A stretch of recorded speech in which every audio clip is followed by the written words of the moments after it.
पैर टूटने के बाद फिर से थोड़ा सा एक्सरसाइज शुरू किया है, बट कंसिस्टेंट नहीं हो पा रहा है। क्यों? क्योंकि वैसा स्ट्रेंथ नहीं रहा है पैर में, बट रिकवर करना ही है। लाइफ बहुत कुछ सिखाती है, बहुत कुछ। मैं अपने रियल लाइफ के एग्जांपल से बताता हूँ कि अपने लाइफ में एक स्टूडेंट को मैंने उसके अपलिफ्टमेंट के लिए कभी कभी तुम्हें कठोर भी होना पड़ता है। ये चाणक्य नीति है। चंद्रगुप्त मौर्य को राजा बनाया चाणक्य ने। चाणक्य से महान स्कॉलर नहीं है। He has got utmost people management attributes. तो चाणक्य की लर्निंग से ही बात करता हूँ कि अगर आपको पता है कि 20s में you're very good, your students are very good, but however you know they can be more better, तो उसके लिए अगर तुम उनको इग्नाइट कर रहे हो, आप उनको इंस्टिगेट कर रहे हो, तो ये गलत नहीं है। रियल एग्जांपल बताता हूँ। मैंने एक स्टूडेंट, बहुत अच्छी स्टूडेंट है, उसको मैंने बोला कि you've got a very powerful personality, you've got a very good personality. Moreover, मैंने बोला था हाँ, you've got a very powerful personality, you've got a good personality, okay?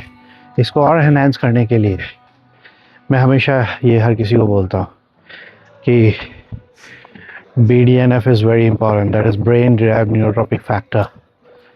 So it's a protein for the brain which releases when we exercise. तो वो थोड़ी सी healthy है, तो उनको मैंने अच्छे पर्सपेक्टिव में बोला कि आप एक्सरसाइज करेंगे तो BDNF रिलीज होगा, तो आप और अच्छे होंगे, you will become more powerful personality. तो you know how today gen Z people think. तो उसने ये बात को एज अ बॉडी शेमिंग लिया। मुझे बहुत बाद में पता चला जाके, और उसने भी लिया या उसको किसी बड़े ने इग्नाइट किया, इंस्टिल किया, doesn't matter. What matters is कि सोर्स क्या है। तो ये है, तो सोर्स ये है कि बॉडी शेमिंग ना हो। ऐसे बहुत सारे एग्जाम्पल है। बॉब बोमेन, मैं नाम शायद भूल रहा हूँ, माइकल फेल्प्स के coach. Michael Phelps is the most decorated gold medalist in the Olympics in the history of swimming. Michael Phelps को उनके जो कोच है बोमेन, वो ऐसे ट्रेनिंग देते थे, इतनी हार्श टाइप की भी ट्रेनिंग देते थे। वाई? बिकॉज अगर वो रेजिलियंट बन जाए, उनका रेजिस्टेंस अगर टूट जाए, तो he can be the best. क्योंकि बोमेन को वो चीज़ पता थी। तो वो क्या करते थे, वो माइकल फेल्प्स को जानबूझ के साइकोलॉजिकली इंस्टिगेट भी करते थे।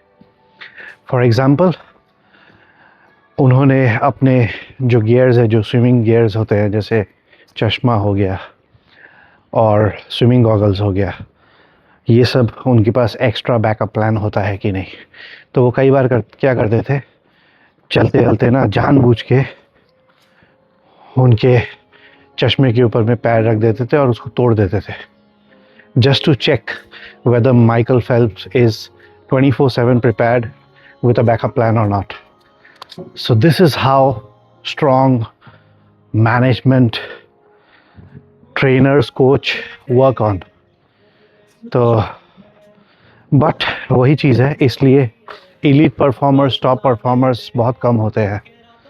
क्योंकि ज़्यादातर लोग जो है ना, वो दिखते हैं बाहर से बहुत स्ट्रांग है, बट इन पर्सनल लाइफ नहीं, chaotic होते हैं, बहुत chaotic होते हैं, which I've learned from that personality of a student ना।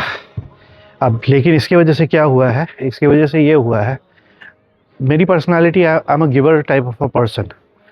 मैं लोगों का भला करने में ज़्यादा अपना समय इन्वेस्ट करता हूँ, you know, be terms of anything, you know, time, money, knowledge, skills. I'm always ready, especially for the students। मैं अभी भी बोलता हूँ, I'm available 24/7। कभी भी कोई भी मुझे, आप कभी भी कॉल करो, मुझे मैसेज करो, व्हाट्सएप करो। I have always made sure कि मैं हमेशा अवेलेबल रहा हूँ, and I have always responded to all the calls, even if I missed call, I've called back। So that is my level of dignity towards the uplifting of the nation। और nation upliftment अभी youths के पास है, Gen Z के पास है। और Gen Z अगर भटकेंगे हिंदुस्तान के भी, तो वही होगा, तख्ता पलट होगा, जैसे हमारे सारे नेबरिंग कंट्रीज़ ऑफ एशिया का तख्ता पलट हो चुका है। सिर्फ दो का नहीं हो सकता, चाइना का नहीं हो सकता, बिकॉज चाइना बहुत ही अलग जा रहा है। और दूसरा है इंडिया, इंडिया का भी नहीं हो सकता। बट इंडिया को बहुत ट्राई कर रहे हैं बाहर के कंट्रीज़, वेस्टर्न कंट्रीज़। क्यों ट्राई कर रहे हैं? Because India has started doing certain things जिसने ज़िंदगी में कभी सोचा भी नहीं था कि ऐसा हो पाएगा। क्यों? क्योंकि इंडिया अब धीरे धीरे एक्सपोर्ट लेवल में जा रहा है, और यही चीज़ आम जनता लोगों को पता नहीं है, जेनजी को पता नहीं है। क्यों? वो सुनी सुनाई बातों पे जाते हैं। I have been very blessed कि मैं एक ऐसे जनरेशन में पैदा हुआ जिसने before the mobile and after the mobile का दोनों सिनेरियो देखा है, जिसने 2014 के पहले का गवर्नमेंट का रेजिम भी देखा है, और अभी का भी देख रहा है।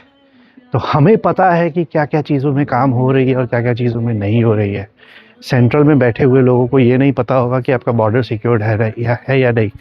फॉर एग्ज़ाम्पल, अरुणाचल प्रदेश के कई जगह में चले जाओ, वहाँ पे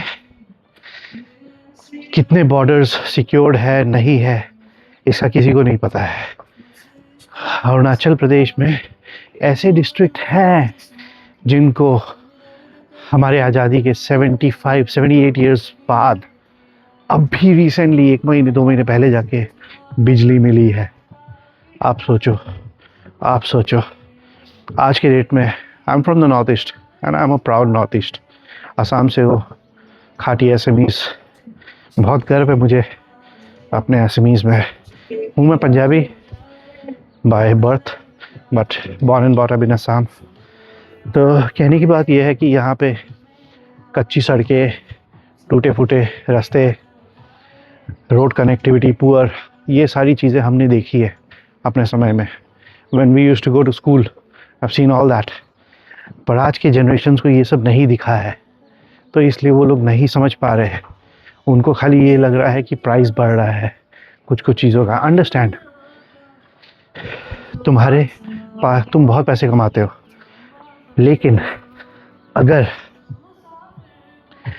तुम्हें अपने बॉर्डर्स को सिक्योर करना है, अपने घर को बनाना है, अपने घर के बाउंड्रीज को सिक्योर करना है अपने नेबर्स से, तो you have to make a lot of spendings. तो वो स्पेंडिंग्स कहाँ से आएगा? वो यहीं से तो जाएगा। तो उसके लिए किसी ना किसी को तो आगे आना होगा। तो वही है, ये चीज़ को समझना चाहिए। नेवरदलेस, हमारे जो जेनजी है, I have tried and I failed and I'm proud of it because I tried। And however, going forward, I've made up my strategy, I've changed my strategy कि अब से कोशिश करूँगा कि गिवर ना हो। मुझे बहुत लोगों ने बोला है, मेरे टीम मेंबर्स ने भी बोला है, and they are very good. My team members, उन्होंने भी मेरे को बोला कि सर आप गिवर मत हो, आप बहुत ज़्यादा देते हो, इट्स नॉट रिक्वायर्ड। लोग ऐसे नहीं है, लोग आपको वैसे ही देखेंगे जैसा वो है, लोग आपको ऐसे नहीं देखेंगे जैसे आप हो। It's a beautiful statement made by my team members and I love them. They are very respectful, very blessed to have them. Anyways, ऐसे टॉपिक्स पे और डिस्कस करूँगा एंड देखता हूँ और क्या कर सकता हूँ।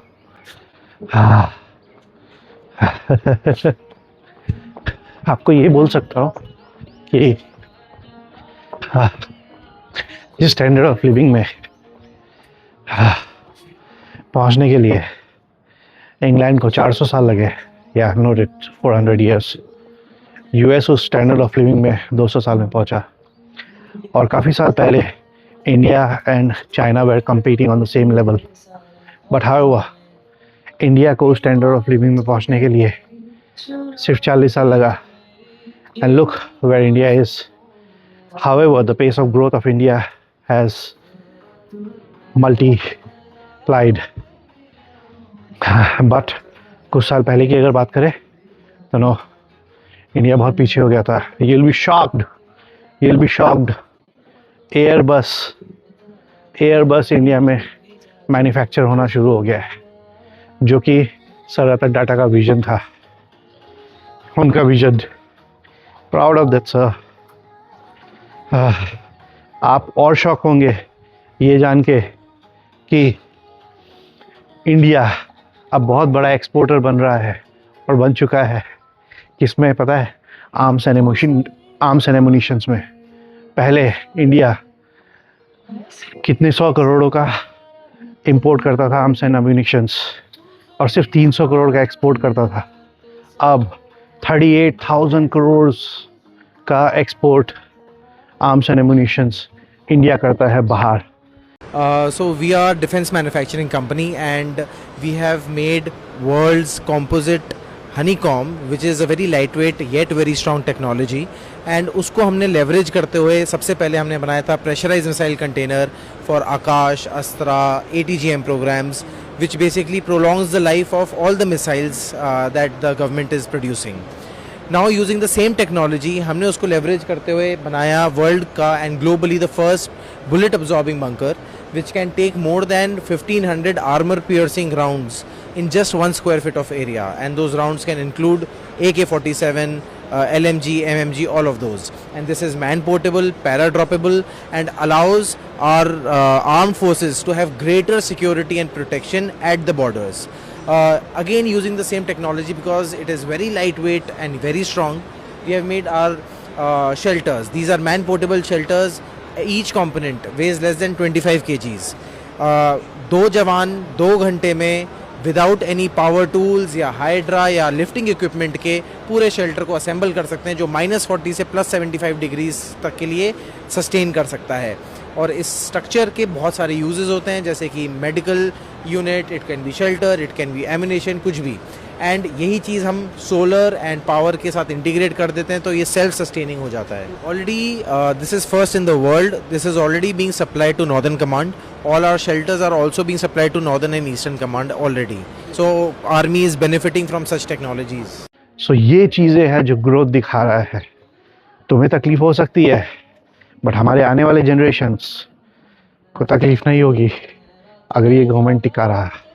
इस गवर्नमेंट को गिराने के लिए बहुत लोग पीछे पड़े हैं। अब तुम सोचोगे हमारा क्या फ़ायदा है? मैं अपने बारे में बता देता हूँ। I am the single person. I have nobody and I prefer to stay this way only. मैं तो अपनी लाइफ ऐसे ही जी के चला जाऊँगा ना। मैं अगर तुम्हारी तरह सोच रखूँगा कि मेरे को क्या मिल रहा है, गवर्नमेंट मेरे लिए क्या कर रहा है, but no have a strong mentality. हम क्या कर सकते हैं अपने देश के लिए? हर कोई अपने देश के लिए कुछ ना कुछ कर सकता है। हर कोई देशभक्त है। सिर्फ तुम army, air force, navy, defence forces में जाके ही देश भक्त नहीं दिखा सकते। ऑब्वियसली वो लोग हैं देशभक्त, पर उनके साथ में हम लोग भी देशभक्त हैं। तुम भी अपना काम डेडिकेटेडली करके, अच्छा करके, अपने नीयत को साफ रख के अपने देश को आगे बढ़ाने के लिए एजुकेट करो। जो तुम्हारा स्किल है, एजुकेट कर सकते हो तो लोगों को एजुकेट करो। तुम्हारा स्किल अगर और किसी डेवलपमेंट में है तो उसमें 100% अपना दो, ताकि देश आगे बढ़े। हर कण कण में देशभक्ति है, खाली तुम उसको निकाल नहीं पा रहे हो अपने अंदर से। लोग कचरा फेंक देते हैं और सोचते हैं कि यार मेरा थोड़ी ना काम है, मैं पैसा दे रहा हूँ। अरे तुम पैसे दे रहे हो, बट तुमने पैसे से खरीदी नहीं है लोगों को। तुमने पैसा दिया है, गवर्नमेंट को टैक्स दिया है, बट तुम्हारा भी मॉरल रिस्पॉन्सिबिलिटी होता है वेस्टर्न कंट्रीज़ को देखो, दे ऑल्सो पे टैक्स। तुम शॉक हो जाओगे, western countries have more tax brackets than Indians than we. Still वो लोग तो गाड़ी चलते चलते पान तामुल ये सब चिप्स बहुत कोल्ड ड्रिंक्स वगैरह खा के पी के रास्ते में चलती गाड़ी में तो फेंकते नहीं है ना, और ये तो नहीं बोलते ना हम टैक्स दे रहे हैं। नो, हमारे लोगों का एटीट्यूड ही ख़राब है, एटीट्यूड। अब इसी एटीट्यूड के साथ मैं एंड कर रहा हूँ कि मैंने जो बोला था वो था सामने वाले के लीडरशिप मेंटालिटी को और इग्नाइट करने के लिए, लेकिन बिकॉज एटीट्यूड ही ऐसा है तो वो क्या कन्वर्ट हो गया, body shaming, BDNF body shaming में हो गया। Brain derived neurotrophic factor Google कर लेना, मैंने कई बार क्लासेस में भी बोला है BDNF। शौक हूँ BDNF कब से बॉडी शेम हो गया। चलो ऐसे चीज़ें होती रहती है, बट और एक बात बताओ, ऐसे टाइप के एडवर्सिटीज़ लाइफ में ग्रोथ लाते हैं। अगर ये एडवर्सिटी नहीं आता तो आज मैं वो नहीं होता जो मैं हूँ अभी। क्यों? मैं शायद फिर वही दुनिया में हो रहा होता, मैं शायद गिवर होता, which my team members again have told me, sir आप बहुत अच्छे हो बट सबके लिए नहीं, ब्रेक लगाना सीखो। Very important message from my team members. गाड़ी में ब्रेक होता है, वो ब्रेक आपको कॉन्फिडेंस देता है ताकि आप और तेज़ चला सको। बिना ब्रेक का आप कॉन्फिडेंस लूज़ करते हो, आप गाड़ी बहुत धीरे चलाओगे, डर के चलाओगे। So brake acts as a confidence in human behaviour, और यही चीज़ें, यही मैसेज मुझे मेरी टीम ने बताया। ये ब्रेक लगा है और ये ब्रेक अब अच्छे के लिए लगा है।